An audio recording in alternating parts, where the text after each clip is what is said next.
David Smith here with one more flipped classroom math lesson. 3 tips.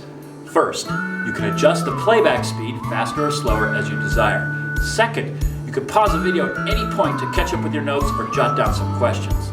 Third, you can turn on the captions and read my words on the screen. Today's topic, trigonometry review. Okay, let's get started. But first, a joke. What's the math teacher's favorite tree? Geometry.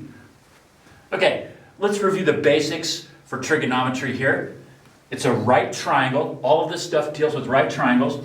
And then we pick an angle in there that we know something about, or we're given information about an angle, commonly called theta. So I've marked that here in my triangle. And the 3 trigonometric ratios are sine, cosine, and tangent. And the way you remember how to put them together is SOH. SOH, CAH, TOA. Sine is opposite over hypotenuse. Cosine is adjacent over hypotenuse. Tangent is opposite over adjacent. And then I've written those out for you right there. Now, when we're talking about opposite, adjacent, and hypotenuse, we're referring to sides in the right triangle. And it's a little tricky. The first one is the hypotenuse. That's easy because it's always across from the 90-degree angle. That never changes. It's always the hypotenuse. The adjacent and opposite depend on the angle that you're using. So if I used theta here, opposite of theta is AC. Adjacent to theta is AB. So I can add to my little diagram here, sine theta is opposite over hypotenuse. That's going to be AC over BC. Cosine theta is going to be adjacent over hypotenuse. So that's going to be AB over BC. And finally, tangent is opposite over adjacent. So tan theta is going to be CA over AB. I'm going to write AC over AB. Okay? So far, we're just looking at the ratios. These little fractions are also called ratios. Now let's do some problems. Okay, so here's a basic trigonometry problem. I've replaced the theta with 29 degrees. I've told you that segment AB is 10, and I've listed an x here. So we're trying to find x, which is also AC. So think about your SOH for a minute. Which ratio is going to link these two things together so you can solve for x? Okay, if you pick tangent, you're right. Because from 29, we have the opposite, that's our unknown, and we have our adjacent, which is our known. So now we can write tan 29 equals x over 10. When the variable's up high, you multiply the bottom times the trig function. So this is 10 times tan 29 equals x, which equals, pull out the calculator, 10 times 29 tangent equals 5.54.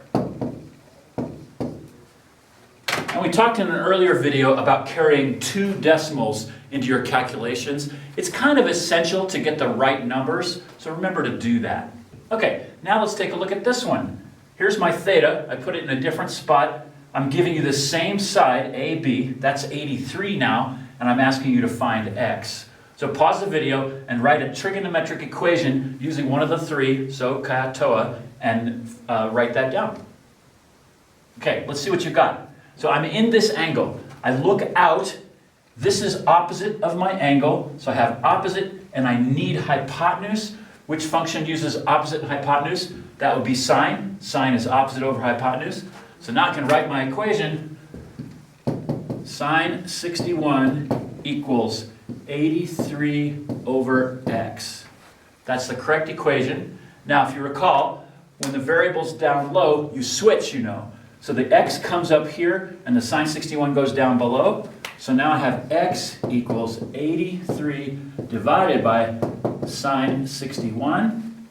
Pull out my calculator. Let's try that.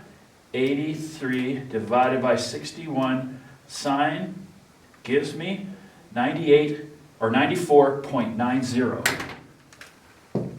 94.90. 4.90. It's actually 899, so I round that to 90. Okay, after we worked on finding side lengths in right triangles, we used inverse trigonometry to find angles. So this is if you already know two side lengths in your right triangle, you can then use them to find a theta. Okay, so pause the video and write the correct equation that relates theta to these two sides. Okay, we have, from theta, we have the adjacent side and we have the hypotenuse. So adjacent and hypotenuse is CAH, cosine.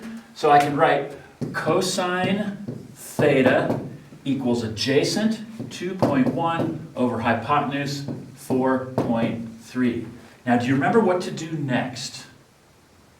Okay, we have to change this to an inverse trig equation because the theta is buried in the cosine function. I can't do anything with that right now, but I can write cosine inverse of 2.1 over 4.3 equals theta. So that's how you switch that up. There's a negative 1 there. It's kind of like the negative 1 power, but not really. It just means the inverse cosine of this fraction is going to give us theta. Okay, so let me pull out my handy-dandy calculator and do the math. 2.1 divided by 4.3 equals that. Second function, cosine, that gives me 60.77 degrees. And that's our theta. Okay, here's another one. Two sides are given in our right triangle, and here's our theta. Write a correct inverse trig equation that helps you find what theta is. Okay, now let's take a look. We're here in our triangle. We look out. This is opposite of theta, and this is adjacent. So that's tangent. So the first equation to write is tan theta equals opposite 1071 over adjacent 512. Now to get the inverse equation, we change this to tan inverse, and we put the fraction in there, and that's equal to theta. So that's the correct inverse trig equation. Now let's pull out the calculator and solve that. 1071 divided by 512, and then take the second function.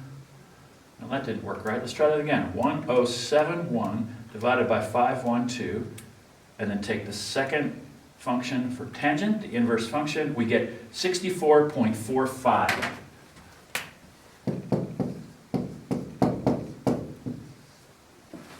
There you go.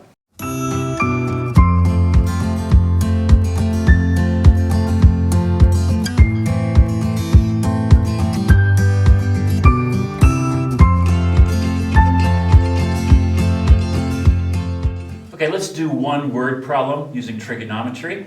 This will help you cement your ability to think critically about a situation and use trigonometry to find what they're after. Okay, so let's read this carefully. A tree's shadow makes a 23-degree angle with the ground. If the distance from the tree's base to the top of the shadow is 87 meters, find the tree's height. Now, this is a kind of problem that you could do. You could go out and find a tree that you can't possibly measure the height of, but you could use the shadow, measure an angle, and you could figure out how high that tree is. Okay, so let's go through this a little bit more slowly and mark up my diagram.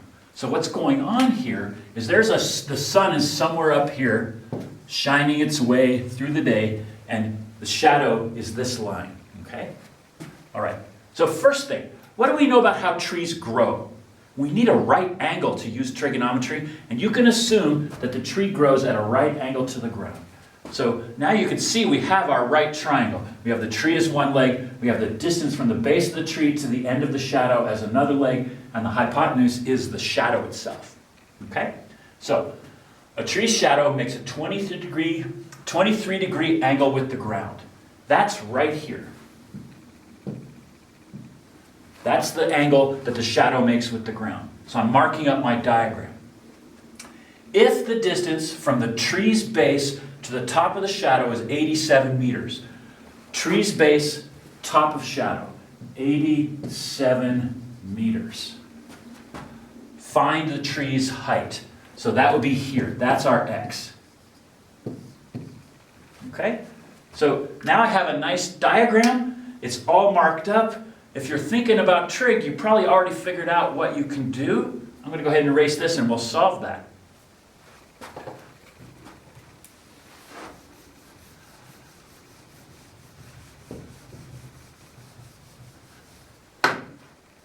Action. Okay, now if you were thinking of the trig function, what did you get?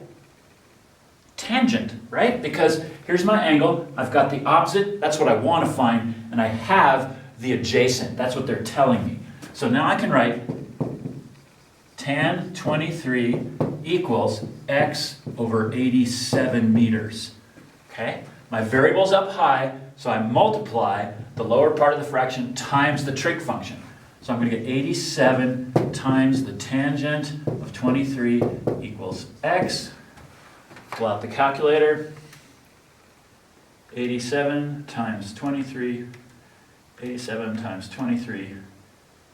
Tangent equals 36.93. 36.93 meters. Now a word about word problems. They're all different. So even though I showed you how to go through this one, the next word problem you might see is going to be fairly different. But just have confidence that inside that problem is a right triangle, and inside that triangle is some information you're given and something you need to find using something from CAH TOA. Now that you've watched the video, take a moment to jot down some notes, some questions, or a quick summary of the content.